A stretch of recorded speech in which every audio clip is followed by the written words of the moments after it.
the Magical Learning Podcast. As you can see today, we are doing an author interview, and I would like to welcome to our podcast Melli O'Brien and her cat Rumi, who has joined us as well. So you will see Rumi throughout this. So I would encourage people to get on our YouTube channel for this one. And Melli, we'd love to start with talking about how was your week so far? So tell us about your week because you've had an interesting week. Not your average week. We just had Cyclone Alfred here, and I'm in near Byron Bay. So I evacuated my house, and me and my cat were,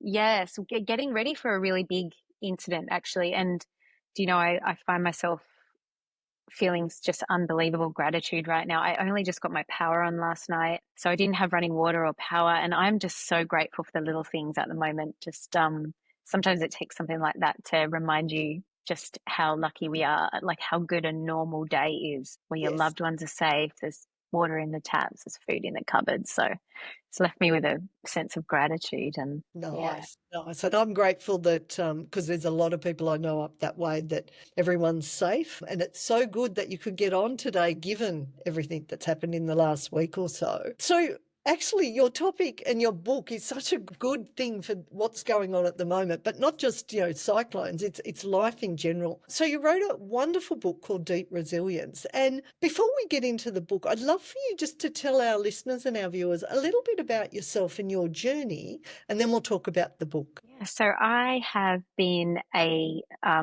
educator and a coach in the mental health space for almost 20 years. And my passion and my specialty is helping people to stay mentally strong in times of adversity, stress, challenge, and change. So I had to eat a little bit of my own dog food the past week with a cyclone. But I came to this work because when I was younger, I went through quite a lot of adversity as a child. What that resulted in for me is tipping into a state of, by the age of 17, I had quite severe depression, undiagnosed. Remember, back in the days, there wasn't that much mental health education and awareness, but I had quite severe depression, suicidal ideation. I had an eating disorder, which was really debilitating as well. And so I hit a crisis point where basically I just thought, like, this is too much suffering. I'm only 17. I'm no way going to make it through, all these years of life and be in this much suffering. I can't do it. So I thought I got two options in front of me. One is take my own life, and the other one is I'm going to have to work a little harder to find my way through to a new one. I'd tried therapy. I'd tried other healing modalities and interventions. They helped a little bit, but not enough to get me where I needed to be. So I thought, I'm going to try again. I'm going to try one more time to try and find my way to a new one. And I had no idea where to start, zero idea. So what I did is I went into my school library, pulled down every single book on mental health, happiness, depression, just like religion, anything to do with mental well-being that I could find. And through that process, there was one thing that happened that made all the difference. And it was the realization that there was a pattern in a lot of these books that was saying mental, like happiness, you could say, or mental strength, what I would say right now, like mental strength and all the benefits that come with it, like happiness, resilience in hard times, the ability to unlock your potential and live a meaningful life. That is a skill. Mental strength is a skill. And so the reason this was so cool for me, so powerful, is because I realized that just like learning to ride a bike or drive a car, that's a skill, right? You get a competent coach, they teach you the right things to do, you practice them, and you practice them for a certain container of time until you just know how to drive a car or you know how to ride a bike. My realization was that mental strength is like that. It's a skill, and if I can find a coach and if I can do those practices for a container of time, I should be able to change things. So for me, that was pretty game changing because I was just wondering whether I was just broken, there's just something wrong with me, I'm always going to be that way, there's no way out. So I thought, well, if this is true, then change is not only possible, but inevitable if I just find the right coach. So I did. I found the right coach. I did a lot of practice. I went through a massive amount of change in a short time because I was practicing a lot. Eating disorder disappeared, depression disappeared. They never came back. and was so passionate about the fact that I should have learnt these skills with my ABCs. Why didn't someone teach me this before? So that's why I dedicated my life to this work. I just thought, like, my passion is I want everyone to have these skills. Nobody should have to suffer like that. So that's why I do what I do. And yeah, I really, really love sharing these skills with people. And, you've had a massive impact on millions of people. So I love that, from adversity, you've taken it to something that not only impacted on you, but others as well. So that brings us beautifully to your book, Deep Resilience. And really love to know a little bit more about, obviously, that was sort of the background, why you actually wrote the book. Tell us a little bit more. Yes, the reason I wrote so the book Deep Resilience walks you through a 4-step process, my trademarked method called the Deep Resilience method. And it's basically, after almost 20 years in the field on the front lines of working with people, and as you say, my work has been able to impact over 1 million people from around the world, you get to see patterns really clearly, right? So now I've really, like, my passion as an educator is to take the amazing evidence-based skills that from psychologists and researchers and condense that down into really practical, really deployable skills people can use. So it's the best of what I've learned. This book contains like the best of what I've learned over the years in one method, 4-step process to help people to stay strong, stay effective, stay wise, stay connected to purpose, no matter what life is throwing their way. So one of the things that I love about the Deep Resilience method too is like there's kind of like big C challenges in life and there's little C challenges in life. Big C challenges are, going through a cyclone or going through a divorce or a big financial setback, the diagnosis of an illness. Like, at some point, we're all going to get hit with the big ones in different shapes and sizes. There's also just the little C challenges of everyday life, the conflict with a co-worker, the late train, even every single day of our lives, we're dealing with little things and big things. And what I've realized is usually when adversity hits, we will tend to either tip towards things that may actually cause stress and struggle, or we will tip towards things that help us to stay strong and effective. Interesting observation. Yeah. So some people, most of us, if you don't know just the 4 fundamentals, then naturally the way the human mind is wired means that we will tend to, the late train, we almost equate late train means stress and annoyance. Or, the setback on the way to a big goal or dream might crush our self-worth and stop us from So we really want to know what those patterns are that are going to help us dig deeper, access our higher potentials and our deeper strengths, and act from there instead of tipping into struggle. So, yeah, I wrote the book because I want these skills in the hands of as many people as humanly possible. Yeah. For me, a late train means an extra chapter in a book I can read. Oh, lovely. I always Yeah. wherever I go. Awesome. So let's talk about what's going on at the moment.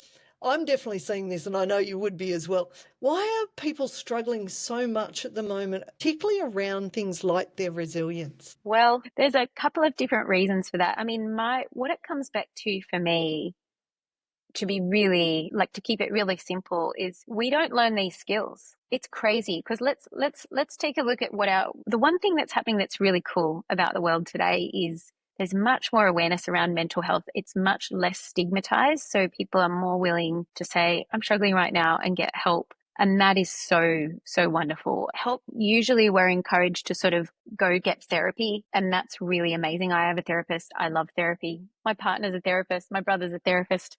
Therapy is awesome. And on its own, I don't believe it's enough. Where I'm coming from is the model of mental health that a lot of us are thinking about right now is we don't learn these fundamental skills to self-coach and self-regulate ourselves really well. And then when things get really bad, then we go to therapy. Usually we don't go to therapy before that. So to me, that's a little bit like not teaching somebody how to swim. And then when they start drowning, we'll help them then. So for me, it's like that is not a holistic approach to mental health. The other thing is there's a lot of misinformation. Like a lot of, if you look at, say, social media and so even some personal development and things like that, some of the things that people are being encouraged to do from our culture and social media is actually runs counter to the evidence base. You know, just telling someone to like act tough, push through, soldier on, or just think positive thoughts and everything will be okay. Get rid of your negative thoughts. Like, not only are a lot of that advice is ineffective, but some of it's actually really damaging as well, because if you follow some of that advice, it's actually going to make things much worse for you, not better. So that's a real problem as well. So I think there's misunderstandings. There's not a holistic approach going on. And then if you add to that the fact that we are living through times right now, I think that adversity, change, and challenge is coming at us really fast on a collective scale. And that's kind of background radiation. This is what I hear from a lot of my clients anyways. It's sort of like we're dealing with our own personal stuff, which you just deal with in the flow of life. But then there's this kind of background radiation of disruption from technology, disruption in the environment, disruption politically, socioeconomically. A lot of us are really doing it hard, like financially. So there's quite a lot coming at us, the threat of war. And so these skills have never been so important. You know, we really need these skills more than ever. Yeah. And I like that term background radiation because it's that Mm, reminder that that noise, whether you're paying direct attention to it or it's just coming in sort of indirectly, it's not a positive thing. And if you're not equipped to sort of deal with that, that can have some major implications as well. That's a great answer. Thank you so much. So then my next question is, I love your 4-step process. So I'd love for you to share a little bit of with our listeners and viewers. Obviously, we want them to read your book, Deep Resilience, but just for them to understand a little bit about the process so that they can sort of understand how it can help them by applying it. yeah, sure. So the 4-step method forms an acronym, RISE. So we want to rise to our challenges through these 4 steps. So the first step is to recognize and regulate thoughts and emotions. And the recognize is there because actually for a lot of us, we aren't actually recognizing when we are responding to our thoughts and emotions in ways that are actually making things worse and not better.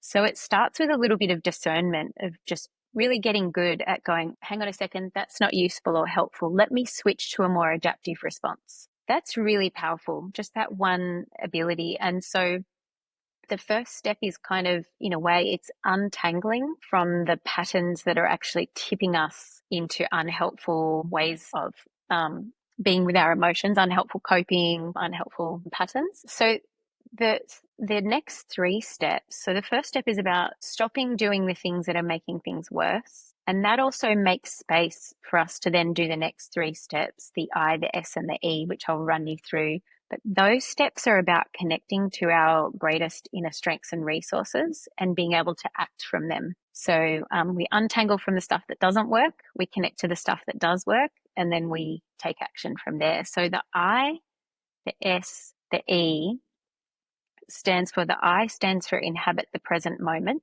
So that's about being able to connect with awareness, mindfulness, which helps to calm the mind and body and also makes the difference between responding and reacting. Because without mindfulness, we just get caught right back up in those patterns again. So we want to connect with a greater awareness. And then S stands for stay connected to your values. So big evidence base shows that if somebody connects to their values, so values are things like their inner qualities that you really care about in the way that you act in the world, things like kindness, loyalty, courage, integrity, playfulness, creativity. Connect with your own values. And then the E stands for empowered action. So empowered action means taking action in the world that is guided by those 2 things. So mindfulness and the connection to your values. So when you do that, it switches people from a sense of overwhelm, stress, victimhood, self-doubt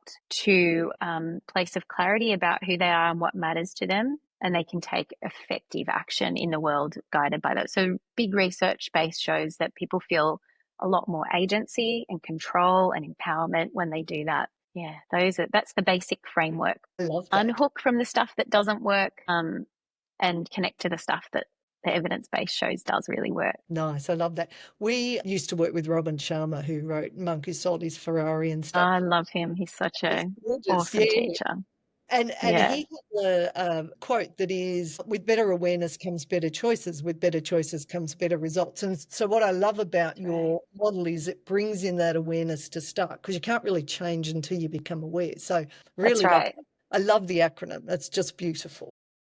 Thank you. Thank you. I also, that link to values, like I've not seen that before, and it is so empowering because it keeps people centered on what's important. So I just want to do this, which is my party dance, to celebrate your model because it is a beautiful model. So Thank you. Thank you. And I think that's interesting that you say that, because the feedback I've been getting from the book is that was the missing piece for a lot of people that kind of brought everything together for them. So that's really interesting that I continuously get that feedback. yeah, nice, nice. And it is because people get lost if they don't know their values. So they will make decisions, and sometimes it's aligned and sometimes it's not, which I would imagine then, if it's not aligned, is going to cause more stress and impact their resilience. So I actually, like, it just, for me, when I saw your model, I was just like, that resonates like that deep. And so it resonates too with your name of your book about deep resilience, because if you don't align with your values, it's going to impact your resilience at the top level, but obviously then at the deeper level too. So yeah, I just love Yeah, that. and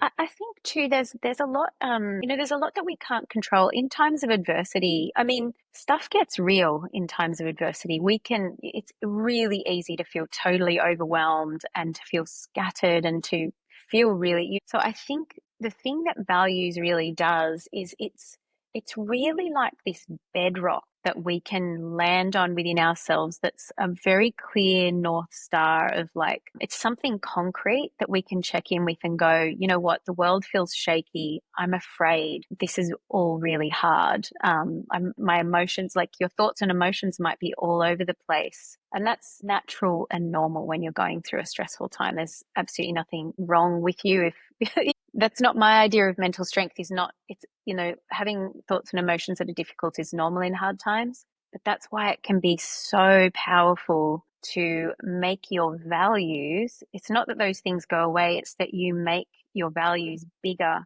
than the fear, than the overwhelm, than the sadness, and you make that the guiding force for your life. So those other things are still there, but they're not defeating you, they're not overtaking you, they're not crushing you or controlling you, because you've landed on something much more solid within yourself, and you're moving from that center. Really helped me through the hardest times of my life. Nice, nice. Thank you. All right, my next question is, what are some simple things that people can do to deepen their resilience? I think on that note, I really think that identifying your values and getting clear on your values is a source of strength for most people, that becomes like a guiding North Star that will help you to navigate through hard times with much more of a sense of dignity and grace and agency. You won't be able to control all these other things in life. Won't be able to control the weather like a cyclone. You can't control what's happening in politics on the world stage. But if you focus on what you can control, so most people will, as we said, most people are going to have an influx of tricky thoughts and feelings when they go through hard stuff. And that's normal and not too detrimental. When it does get detrimental is when we start to tip into patterns of worry and rumination and fixation on things that are outside of our control. The more you focus on things that are outside of your control, the more helpless, frantic, and overwhelmed you're going to feel. Focus your attention and energy on what you can control. What you can control is your actions, your words, your attitudes. If you focus on what you can control, think about what your values are, and then take action guided by those values and change the things you can change. My cat's wanting some attention. Come Um, on in, Rumi, yeah, and say hello. yeah, he's wanting to say hi, so you might hear some funny noise in the background, everyone. Yeah, so those would be really great places to start. Identify your values, stay focused on what you can control in hard times, and then act according to your values. Yeah. Great advice, great advice. Now, because we interview a number of authors, we actually love to know the author's process, and Rumi's obviously sharing some thoughts as well. But Yeah. how did you go about writing this book? So for me, the key was discipline, to just write every day. Obviously, first of all, to get the structure. So I actually took quite a considerable amount of time. I don't know how long it takes other authors, but I took a lot of time before I started writing any of the guts of the book. I'd written the entire structure. So in like bullet points, this is what the chapters are. These are the bullet points I want to make within each chapter. And then it was really just filling out the skeleton of the book, and that helped keep me on track. Otherwise it just feels too messy and overwhelming. But other than that, honestly, it was just making the commitment to write for a certain amount of hours per day, and not to, if it didn't come out perfectly, to just accept that, but just to get that first draft out as quickly as possible. Was, yeah, consistency for me is key. Yeah, because then it stops writer's block, is what it does. It stops writer's block. Just do it. Just show up and do the thing, and do the best you can. So we're nearly at the end of our podcast, and you've been awesome. So I'm pretty sure we'll get you back with the whole team. So my last question before we get you to share details and stuff is there anything else you'd like to share with our listeners and viewers that you think might be helpful? Do you know what? I just think the main thing that I would really like to share is that we may be in a situation where we are living in, our school system and our culture in general. These skills are not being taught to us in a clear and concise way. It's a bit piecemeally at the moment. It's the way that we're approaching mental health. I would just say to people, your mental health affects everything, your relationships, your ability to achieve your meaningful goals, your just mood and your well-being in daily life.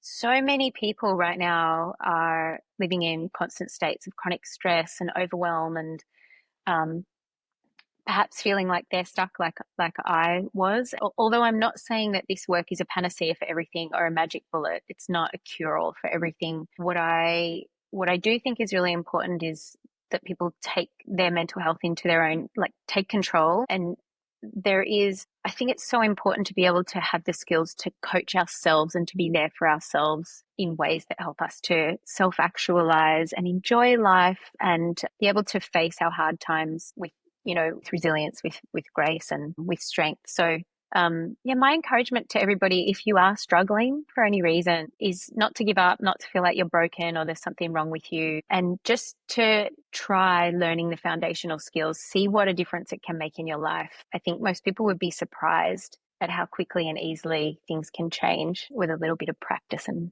patience. Love that answer. Yeah. Answer.